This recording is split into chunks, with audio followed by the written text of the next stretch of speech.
rest ye merry gentlemen, let nothing you dismay. Remember Christ our Savior was born on Christmas Day to save us all from Satan's power when we were gone astray. Oh, tidings of comfort and joy, comfort and joy. Oh, tidings of comfort and joy.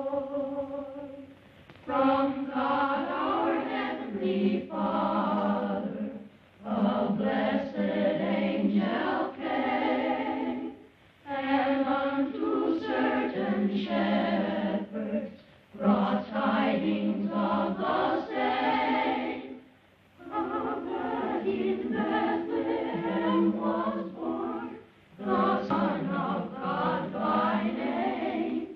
Oh, tidings of comfort and joy, comfort and joy. Oh, tidings of comfort and joy. Fear not, then said the angel, let nothing you affright. This day is born a Savior of a pure virgin bride, to free all those who trust in him.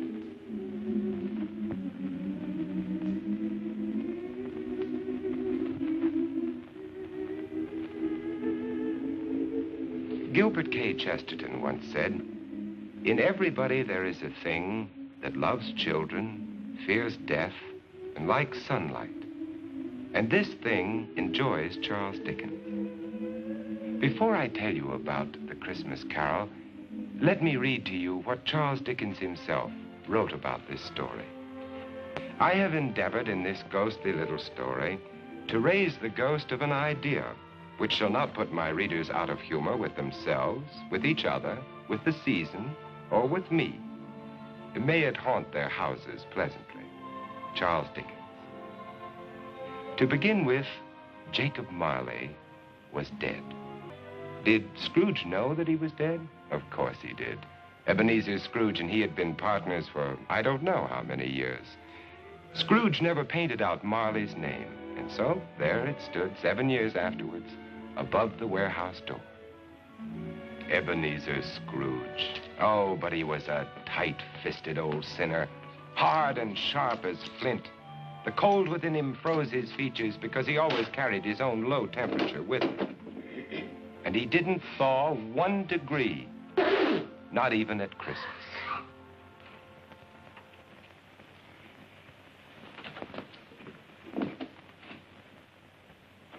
Merry Christmas. Merry Christmas, Uncle. God save you. Christmas.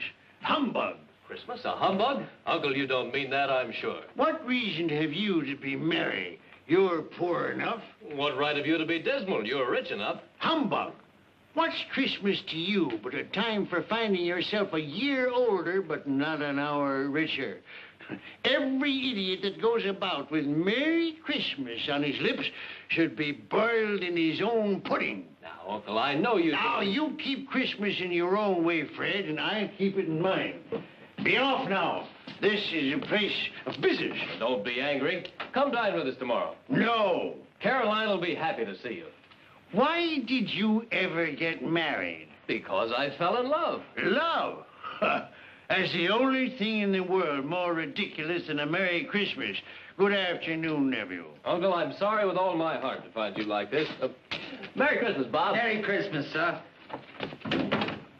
Let me hear another sound from you, and you'll keep your Christmas by losing your situation.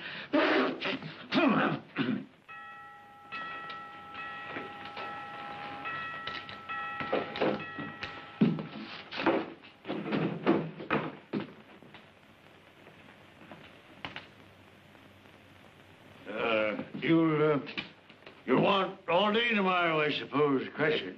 Quite convenient, sir. It's not convenient. But it's only one day in the year, sir. A poor excuse to pick the pocket of your employer every 25th of December. But be here all the earlier next morning. I will, sir.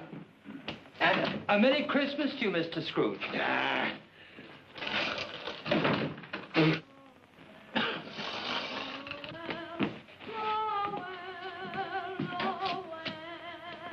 Christmas. Nonsense. Humbug.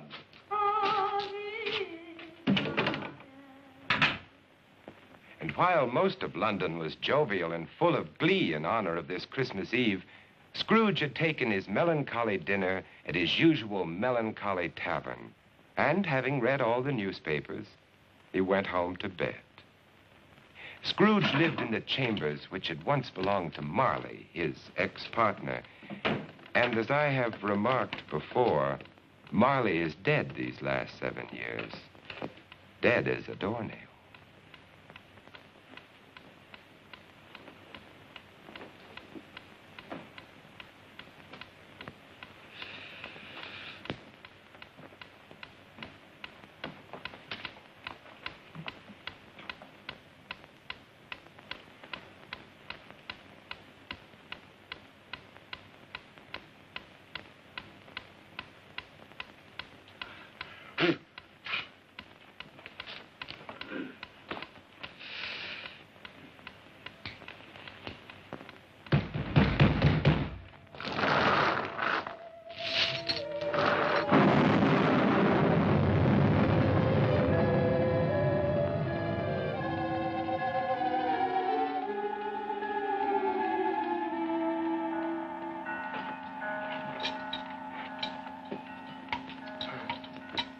Ebenezer Scrooge?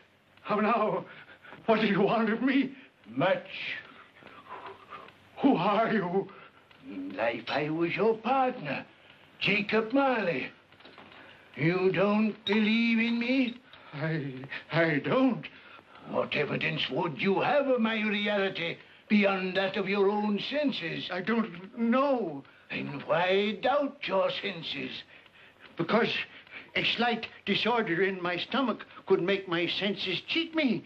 You might be an undigested bit of beef, a blot of mustard, a fragment of underdone potato. Humbug, I tell you, humbug! Mercy on me, dreadful apparition. Now, do you believe in me or not? I do. But why do you come to plague me? And why do you wear that ponderous chain? I made it, link by link in my life, as you are doing for yourself on earth. It is now a part of my penance, and I am here tonight to warn you of a fate such as mine. But, Ebenezer, if you change your ways, you have a chance of escaping my doom. You were always a good friend to me, Jacob. Thank you. Thank you. You will be haunted by 3 spirits. Without their visits, you cannot hope to shun the path I tread. Expect the first tomorrow, when the bell tolls 1. Expect the next on the following night at the same hour, and the third on the next night, when the last stroke of 12 has ceased to vibrate. Couldn't I take them all at once, Jacob, and have it over with?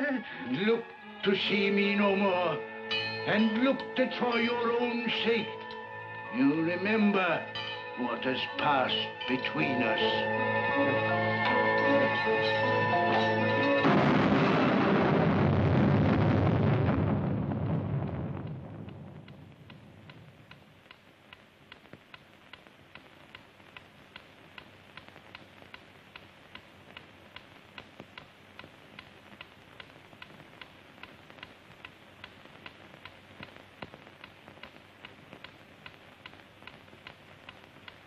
Scrooge tried desperately to say humbug to the strange happening, but the word stuck in his throat, unuttered. For it was highly probable it was not humbug. Being very much in need of repose from the experience he had undergone, or shall I say, fatigues of the day, he went straight to bed without undressing and fell asleep in an instant. A few hours later,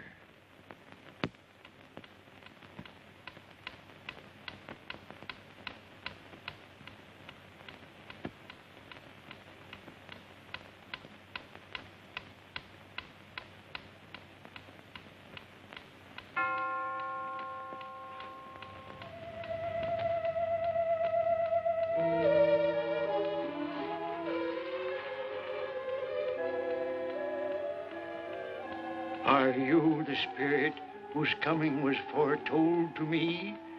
I am. Who and what are you? I am the ghost of Christmas past. Long past? No, your past. What business brings you here? Your welfare. I have things to show you, which are the shadow of the things that have been. Rise.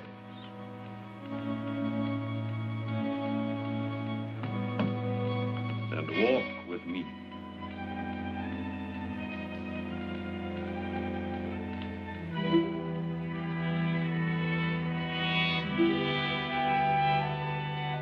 the ghost of Christmas past led Scrooge down the road which he had forgotten for so many years. He showed him a Christmas day in the past, which was a happy one for most children, but not for one lonely schoolboy. Ebenezer Scrooge. Do you know that boy?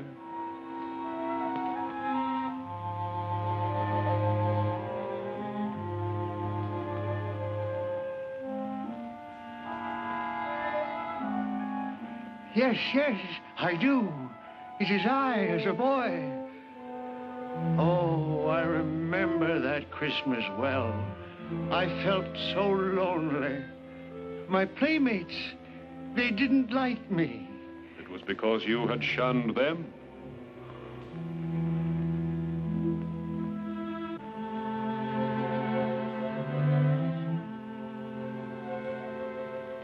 Oh, poor boy. I wish... What is the matter? There was a boy singing a Christmas carol on the street last night. I should have liked to have given him something, that's all. Shall I show you another Christmas, 40 years ago, when a fair young girl released you from your marriage contract? No, no. Because she discovered you had ceased to love her. Your greed, avarice, and desire for wealth had killed the love she had for you. No, no, Spirit. Show me no more. Leave me. Haunt me no longer. Awakening in the middle of a prodigiously tough snore and sitting up in bed to get his thoughts together, Scrooge had no occasion to be told that the bell was again upon the stroke of one.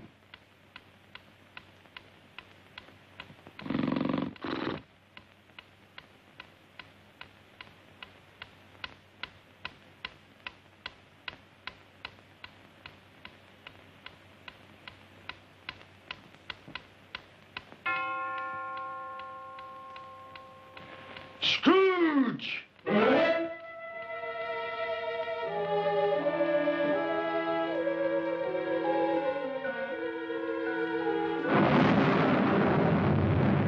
I am the ghost of Christmas presents. Look upon me. Yes, Spirit. Conduct me where you will. I went forth last night on compulsion, and I learned a lesson which is working now. Tonight, if you have aught to teach me, let me profit by it. Touch my robe.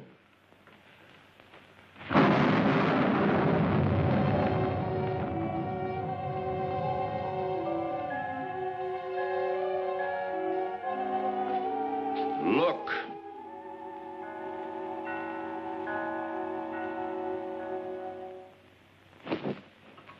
Belinda, bring the plates. Oh, Mother, please. Belinda, there's a great deal of work to be done. Help your sister. Missy, you get the... If I came by outside, I could smell the sage and the onions. And you knew it was off, Mother. Oh, I certainly did, boy. Peter, set the chairs. Can I put some chestnuts on the fire, Mother? No, your father will do that when he comes. What has gotten your precious father? And your brother, Tiny Tim? And Marshall wasn't as late last year by half an hour. Oh. This is the house of your clerk, Bob Cratchit. But he has hardly a penny to his name. I, the ghost of Christmas present, have blessed his house. Here comes Bob now with another member of his family, Tiny Tim. And a Merry Christmas, everybody. And there you are, Tiny Tim, right in your own chair. Merry Christmas, Bob. And Martha. Yes, here I am again. Christmas wouldn't be Christmas without Martha coming to visit us. Bob. And how did Tiny Tim behave today, Bob? Fine. He told me coming home that he was glad he'd been to church, because it's pleasant to remember that the day is called Christmas, after he who made the lame to walk and the blind to see. Oh, what a beautiful Christmas table. It would be more beautiful if we had a turkey, but we'll manage. Of course we will.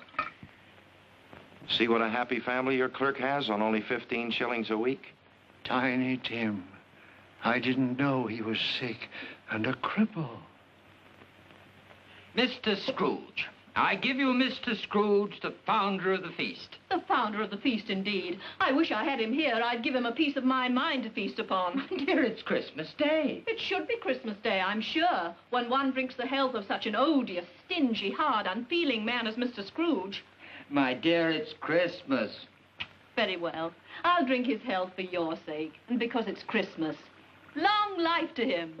A Merry Christmas and a Happy New Year. A Merry Christmas and a Happy New Year. God bless us, everyone.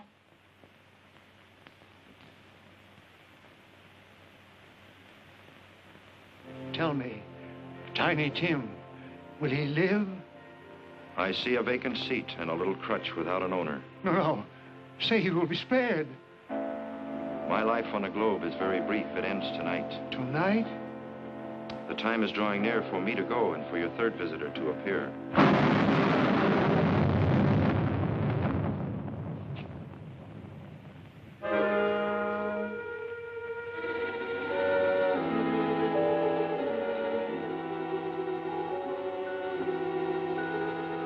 I am in the presence of the ghost of Christmas yet to come. Ghost of the future, I fear you more than any specter I have seen. But lead on, I want to know.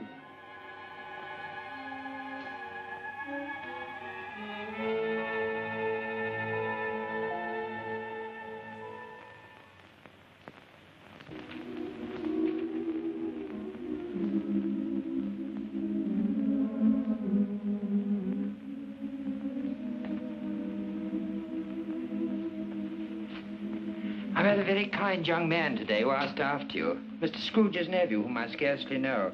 I told him about Tiny Tim, and he said, I'm heartily sorry for you and your good wife. By the by, how he ever knew that, I don't know. You what, dear? That you were a good wife. Oh, everyone knows that. And he said, if I can be of any service to you at any time, pray come to me. He's rather unlike his old Uncle Scrooge, isn't he? If you must torment me, be quick. Take me to what else you have to show.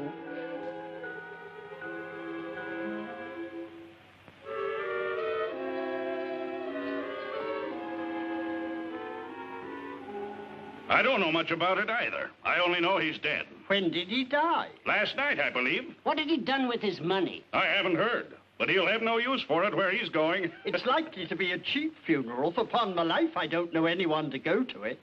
Suppose we make up a party and volunteer. When I come to think of it, I'm not at all sure that I wasn't his most particular friend. For we used to stop and speak whenever we met. I don't mind going to his funeral if lunch is provided.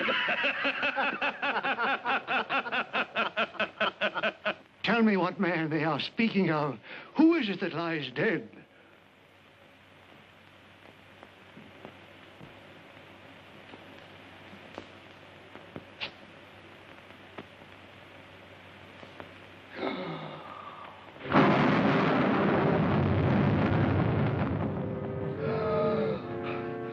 No, hear me.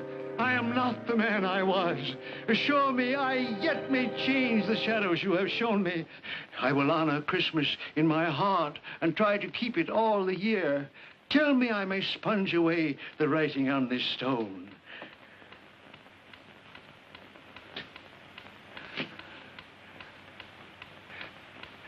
Marley! Marley, Jacob Marley! Heaven and Christmas time be praised for this. I will live in the past, the present, and the future. The spirit of all three shall thrive within me. Boy,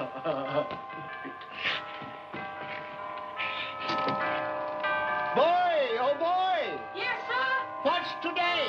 What, sir? What's today, my fine fellow? Today? My Christmas Day, sir. It's still Christmas, and I haven't blessed it.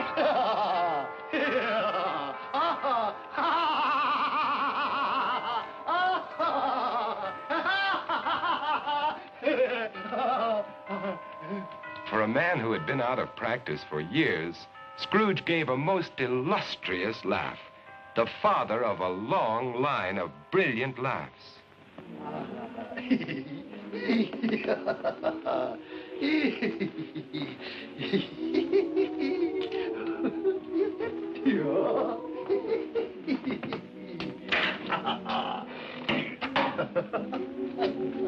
And Scrooge dressed himself all in his best, and at last got out into the streets, wishing everyone he met a Merry Christmas.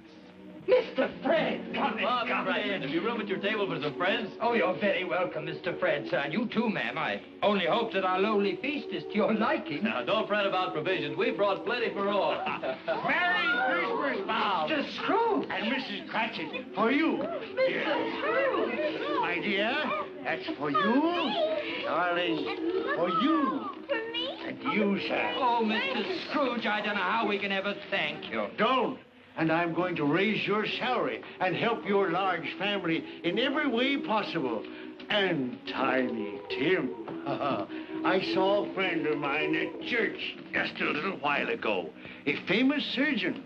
You and I are going to see him tomorrow. And he's going to be your friend, too. Mr. Scrooge. Merry Christmas, Mr.